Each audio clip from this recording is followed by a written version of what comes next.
There is an old man lying face down on a rock. The rock is black, volcanic.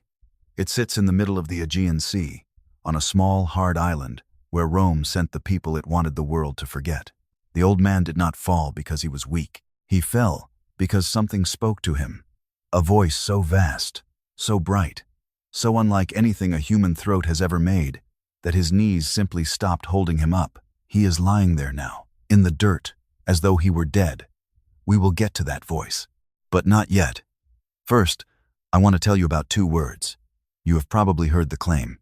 Somebody, somewhere, told you that the Bible says fear not exactly 365 times.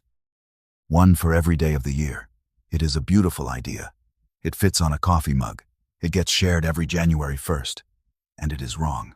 Go and count it yourself, in any translation you like, and you will not land on 365, depending on the version, and on whether you count fear not, and do not be afraid, and be not afraid, as the same command. The number swings from around 100 to well over 300. No Bible on earth gives you a clean 365. But here is what most people miss. The number was never the point. This is not a story about a number. This is not a story about a verse you can frame on a wall. This is not a story about a doctrine you argue over at dinner. This is a story about every single time the God of the universe leaned down toward a terrified human being, a real person, with a real heartbeat, on the worst night of their life, and said 2 words into the dark. 2 words in Hebrew, al-tira, fear not. And here is the part nobody tells you. God never says it to people who are fine. He doesn't whisper, fear not, to the comfortable, the safe, the ones who have it all together. Every time those 2 words appear, you will find a person who is cornered, forgotten, out of options, standing at the edge of something they cannot survive on their own. An old man with no son, a slave woman dying in the desert, a teenage girl alone in a room, a prophet who wanted to die, a father holding his dead daughter, a prisoner on a sinking ship, and one old man, face down on a black rock in the middle of the sea. Stay with me, because once you see the pattern, you will never read these 2 words the same way again. It starts with an old man standing outside his tent at night. His name is Abram. He is somewhere around 85 years old, and he has just come home from a war. He chased down 4 kings to rescue his nephew, and he won. By every measure of his world, this should be the proudest night of his life. The neighbors are impressed. Victory is real. And Abram cannot sleep. Because here is the thing victory does not fix. He has no son. He is an old man with more cattle than he can count, and more servants than he can name, and not one child to leave any of it to. When he dies, a servant will inherit everything. His name will end. In a world where your children were the only future you got, Abram is staring into a future that simply stops at him. So God comes to him in the dark. And the very first recorded fear not in the entire Bible is not spoken in a temple, or after a miracle, or to a crowd. It is spoken to one sleepless old man with an empty nursery. Fear not, Abram. I am thy shield, and thy exceedingly great reward. Look at what God does there. He does not say, fear not, because everything is fine. Everything is not fine. Abram still has no son when the sentence ends. What God says is, fear not, because I am here. The reason is never the circumstance. The reason is always the presence.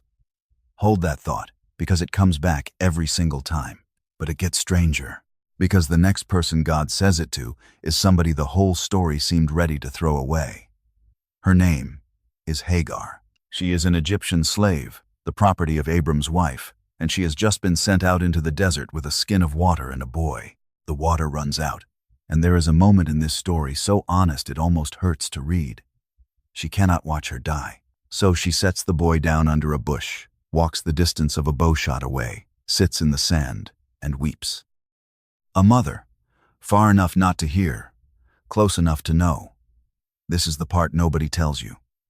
Nobody is looking for Hagar. She is a slave, a foreigner, a woman, alone, in the wrong part of the wilderness. By every rule of who matters in an ancient story, she should disappear here. And instead, heaven stops. What aileth thee, Hagar? Fear not, for God hath heard the voice of the lad where he is. God heard, not the prayers of the powerful man back at the tent, the crying of a thrown-away boy in the dust, and the silence of a mother too broken to pray. That is who gets the fear not. And then he opens her eyes, and there is a well water that was there the whole time, that her fear had blinded her to. You should sit with that, because fear does the same thing to you. It doesn't just scare you, it narrows you. It convinces you the well is not there, when all along you were a few steps from water. And then there is the prophet, who wanted to die.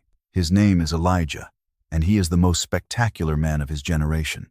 He has just called down fire from heaven in the front of an entire nation. He has won the showdown of the century, and 40 days later he is sitting alone under a juniper tree in the desert, begging God to kill him. It is enough. Take away my life. Read that slowly. The man who just defeated 450 enemy prophets is now suicidal under a bush, because here is something the highlight reels never show you. The crash often comes right after the victory, not the defeat. Elijah is not afraid of his enemies. He is afraid of his own exhaustion. He is afraid that he is alone, and that none of it matters. If you have ever fallen apart the week after the thing you worked years for, you already understand him. And watch how God answers him. There is no reading. There is no snap out of it. First, God lets him sleep. Then he sends an angel to cook him a meal. Bread and water, twice, with the gentlest words in the whole desert. Arise and eat, because the journey is too great for thee. The Hebrew word hiding under all of this fear is yareh. It is bigger than being scared. It is the feeling of standing in front of something so much larger than you that your knees shake awe and dread tangled together. And what God does for the trembling prophet is not shrink the thing he fears. He comes close enough to feed him. A childless old man, a dying slave, a burned-out prophet who wanted to die. 3 people the world had no more use for, and 3 times the same 2 words came looking for them in the dark. Before we go on, stop and notice the shape of this. Every person we have met so far had something in common. Abram had won his war. Hagar had run out of water. Elijah had run out of hope.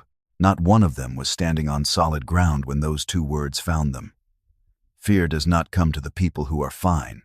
It comes to the ones at the very edge. And if that pattern is already doing something to you, if you are starting to recognize your own worst night somewhere in these stories, then do one thing for me before we keep going. Subscribe and leave a single word in the comments. The name of the person down there who first felt forgotten. Abram, Hagar, Elijah. I read them, and I want to know which one you saw yourself in, because the next 3 are going to hit even closer. We are about to leave the desert and walk into a room where a teenage girl is about to be told the most terrifying good news in human history. Start with another old man on the ground. We keep coming back to that image, and there is a reason. His name is Daniel. He is an exile, carried off from his homeland as a young man, and now grown old in the palaces of an empire that is not his. And by a great river called the Tigris, he sees something that empties the strength out of his body. He says it himself. There was no strength left in him. His face turned the color of a corpse, and he fell with his face to the ground. An old statesman, a man who had stared down kings and lions, lying flat in the mud because what he saw was simply too much for a human frame to hold. A hand touches him, and the words come, "Fear not, Daniel. From the first day that thou didst set thine heart to understand, thy words were heard." And then something tender, almost starting. The messenger calls this trembling old man greatly beloved. Here is what most people miss about that moment. Daniel had been mourning and praying for 3 weeks, and heaven had been silent. He must have wondered if anyone was listening at all, and the first thing the answer tells him is that his words were heard on day 1. The silence was never absent.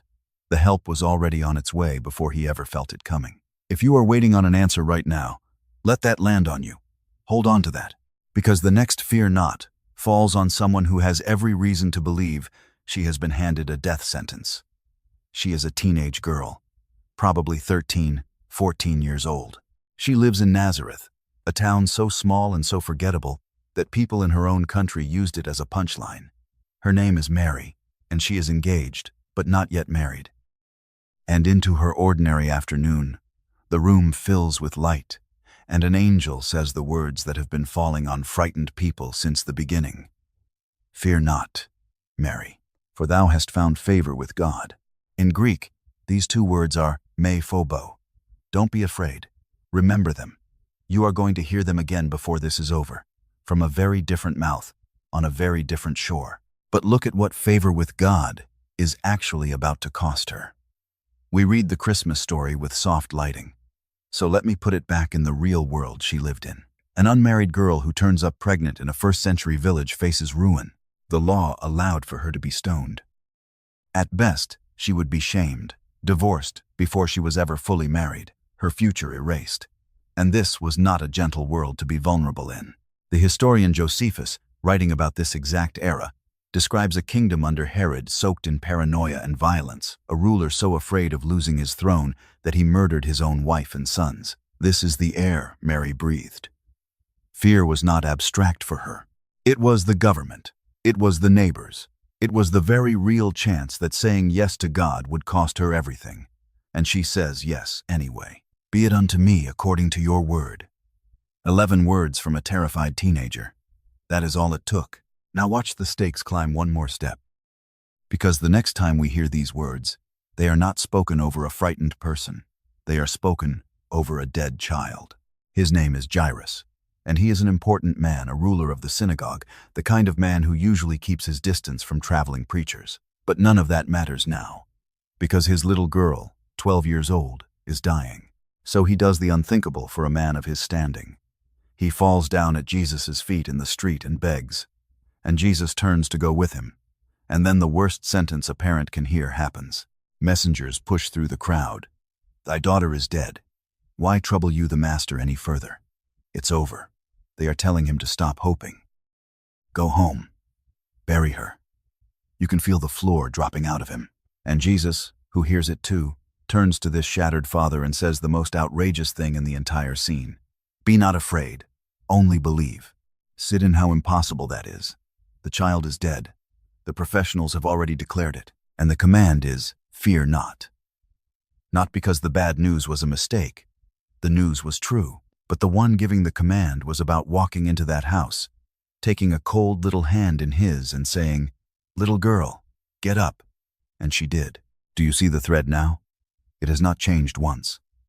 To the childless, to the slave, to the exhausted, to the trembling old man, to the terrified girl, to the father of a dead child. The same 2 words, falling into the moment that should have destroyed each of them. And we still have not gotten to the loudest one. There is one more night, on one more sea, and then we go back to that black rock where we started. So if these stories are landing, this is the moment to share this with the one person you know who needs to hear "fear not" tonight. They will know why you feel it. Picture the 14th night of a storm. A man named Paul is on a ship that is coming apart in the middle of the Mediterranean. He is a prisoner, in chains, being shipped to Rome to stand trial for his life. For 2 weeks there has been no sun by day and no stars by night, just wind and black water, and a crew so certain they are going to die that they have stopped eating. They have thrown the cargo overboard. They have thrown the ship's own tackle overboard. There is nothing left to throw but themselves. And in the middle of that, a chained prisoner, of all people, stands up and tells 276 terrified men to take heart. How? Because the night before, in the worst of it, an angel had stood beside him and said the words we have been following this whole time. Fear not, Paul. Notice what God does not promise. He does not promise the ship. The ship is lost. It will be smashed to splinter on the rocks before morning. He promises the people. Not one life on board will be lost. And here, the reason behind every "fear not" finally says itself out loud, in the mouth of a prisoner standing in a hurricane. Fear not, for I am with thee. The situation was never the point. The presence always was. And now we go back to the rock. Remember the old man we left lying face down at the very beginning? It is time you knew his name. It is John, the last one left alive of the 12 who had walked with Jesus. He is old now, the others are gone, most of them killed for what they believed. And John has been exiled to a barren prison island called Patmos, a chip of black volcanic rock in the Aegean Sea. The early church historian Eusebius tells us he was sent there under the Emperor Domitian, banished simply for refusing to stop speaking the name of Christ. So picture him, the last living friend of Jesus, an old man, alone, on a rock at the edge of the world, with every reason to believe the story was over and he had been forgotten on the way out. And then the voice comes, a voice like a trumpet, like many waters. And John, who once leaned his head on Jesus' chest at supper, who watched him die and watched him walk out of a tomb even John cannot stand. He falls at the feet of the figure of light as though he were dead, and a hand touches him, the same gesture that touched Daniel by the river. And the rising Christ says 2 words to his oldest friend, Me phobu, fear not.